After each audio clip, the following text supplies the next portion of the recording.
మా family members ఎక్కడైనా ఫంక్షన్స్కి పోవాలంటే కూడా, మాతో కలిసి మూవీకి పోవాలంటే కూడా మాకు టైం దొరకదు.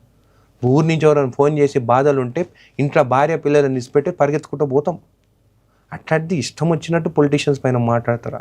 నేను అందరు ఎమ్మెల్యేలకు కూడా చెప్తున్నాను, ఇట్లాంటి వాళ్ళు మాట్లాడుతూ నన్ను తిరగబడి అసలు ఎమ్మెల్యేలు అంటే వీళ్ళకి అర్థమవుతలేదు. వీళ్ళకి ఎంత సాక్రిఫైస్ చేస్తే మనం వస్తాం. ఇష్టం వచ్చినట్టు మాట్లాడు, వాట్సాప్ ఏదో ఫ్రీగా దొరికిందని చెప్పి రాయడము. సినిమా యాక్టర్ అయితే ఒకరిద్దరైతే ఏదో రాస్తారు నా పైన. అరే నేను టెస్ట్ చేసుకొని ఆదర్శంగా నిలబడదాము. నేను ఒకటి అడుగుతున్నాను మిమ్మల్ని, చాలామంది పిల్లలు డ్రగ్స్ తీసుకొని చనిపోయిన వాళ్ళు చాలామంది ఉన్నారు, కానీ న్యూస్లో రాదు, పేపర్లో రాదు. ఎందుకు తెలుసా? వాళ్ళ ఫ్యామిలీ మెంబర్స్ అరే నా కొడుకు డ్రగ్స్ తీసుకొని చనిపోయిందని చెప్తే పక్కన వాళ్ళందరూ మేము ఏం ముఖం చూపి ఎవరో తప్పు చేసిన దానికి తల్లిదండ్రులు పాపము కుళ్ళి ఏడ్చుకుంటున్నారు బయట చెప్పుకోలేక. నేను ఎవరి గురించి మాట్లాడాను? ఇలాంటి తల్లిదండ్రులకి వాళ్ళ పిల్లలు కోల్పోతుంటే చెప్పుకోలేక బాధపడుకుంటా ఏడ్చే వాళ్ళ గురించి వాళ్ళకి అండగా నిలబడాలి. మళ్ళీ ఇంకొక తల్లిదండ్రులకి ఇది కావద్దు అని చెప్పేసి అందరం కలిసి చేద్దామంటే వ్యతికారంగా మీరు లై డిటెక్టర్ టెస్ట్ చేసుకుంటారా? మీరు బయటికి వస్తారా? మీరు రాజకీయ నాయకులు ఇదాన్ని ఉల్టా మాట్లాడతారా? ఏం అందరు ఎమ్మెల్యేలాగా నేను ఎమ్మెల్యే అనుకుంటున్నారా? ఏంటి నా ఆస్తులు అమ్ముకొని వచ్చిన ఎమ్మెల్యే అయిన తర్వాత కూడా 7 ఎకరాలు అమ్ముకున్నా నేను.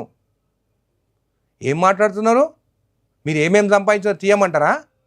ఎక్కడెక్కడ కొన్నారో తీయమంటారా? ఏం జరుగుతుందో నన్ను తీయమంటారా? ఎమ్మెల్యేలు ఎప్పుడు ఉండాలనేటోడు భయపడతారు. నేను కాదు, గెలిచిన ఎమ్మెల్యేకి ఒకసారి అయినా ఆ దేవుని దయ వల్ల జడ్చల ప్రజలు వాళ్ళ ఆశీర్వాదం ఉంటే మళ్ళీ అవుతాను. కానీ నిజం ఏందనేది మాట్లాడతాను. నిజం మాట్లాడినప్పుడు కాంట్రవర్సీ అంటారు. అది కాదు అనిరుద్ధ్ గారు, మీరు అధికార పార్టీ ఎమ్మెల్యే, మీకు అత్యంత సన్నిహితుడు కోమటిరెడ్డి వెంకటరెడ్డి సినిమాటోగ్రఫీ మంత్రి, మీ జిల్లాకే చెందిన ఎమ్మెల్యే రాష్ట్ర ముఖ్యమంత్రి, మీదే అధికారం, మీరు చెయ్యొచ్చు కదా డ్రగ్ టెస్ట్, ఒక జీవో పాస్ చేయొచ్చు, చట్టం చేయొచ్చు. నేను అదే చెప్పినాను. మీరు చేసేది వాళ్ళని బ్లాక్ మెయిల్ చేసినట్టు ఫీల్ అవుతున్నారు వాళ్ళు. అనిరుద్ధ్ రెడ్డి బ్లాక్ మెయిల్ చేస్తున్నాడు అంటే తీసుకుంటున్నారా? తీసుకోవట్లేదంటారా? తీసుకోవట్లేదంటారా? మీరు తీసుకోవట్లేదు. నేను చెప్తున్నాను కదా, సినీ ఫీల్డ్ వారు డ్రగ్స్ తీసుకుంటలేరు, అందుకే రిపోర్ట్లు తీసి బయట పెట్టండి.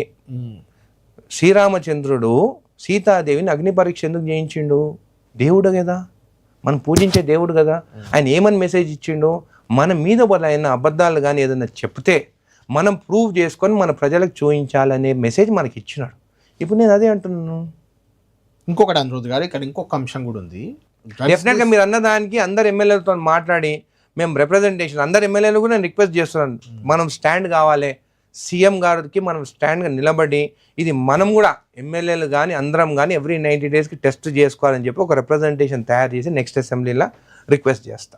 ఇప్పుడు ఇంకొక విషయం, ఇక్కడ మీరు డ్రగ్ టెస్ట్ ఒకవేళ చేసినా కూడా బయట వేరే దగ్గర తీసుకుంటే డ్రగ్స్ అనేది ఇల్లీగల్ ఏం కాదు, అక్కడ తీసుకొని వస్తుంది ఇక్కడికి, అది ఇక్కడ డోపింగ్లో వస్తుంది పాజిటివ్ టెస్ట్లో, అది తప్పేలా అవుద్ది, మీరు ఎలా శిక్షిస్తారు? మీకు ఒకటి చెప్పాలన్నా, డ్రగ్స్ తీసుకునే వాళ్ళు సడన్గా మానేయలేరు. అందుకే రిహాబిటేషన్ సెంటర్స్ ఇవన్నీ సెంటర్స్ ఉన్నాయి. ఒకవేళ బయట దేశంలో తీసుకొని వస్తారు, మళ్ళీ 10 రోజులకు 5 రోజులు మళ్ళీ పోతూనే ఉంటారా? అంటే 5 రోజులకు పోయి వస్తుంటారా? కాదు కదా.